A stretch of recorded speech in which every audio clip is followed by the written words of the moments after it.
எட்டி தோடும் வயது இது ஒரு வெட்டு கத்தி போலிருக்கும். அதிசயம் என்னவென்றால் அதன் இரு பக்கம் பூவிருக்கும். கனவுக்கு செயல் கொடுத்தால் அந்த சூரியனில் செடி முளைக்கும்.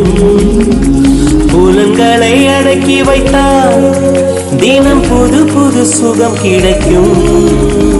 காலில் குத்தும் மாணி ஏணி என்று காமி பல இன்பம் மல்லி சேர்த்து ஒரு மூட்டை கட்டி வாணி வாணி பல பழக்கிற பகலானி பட பழக்கிற அகலானி அனல் அடிக்கிற துகுலானி நகலின் நகலானி மழை அடிக்கிற முகிலானி திணற அடிக்கிற திகிலானி மணம் மணக்கிற அகிலானி முள்ளா மலராணி.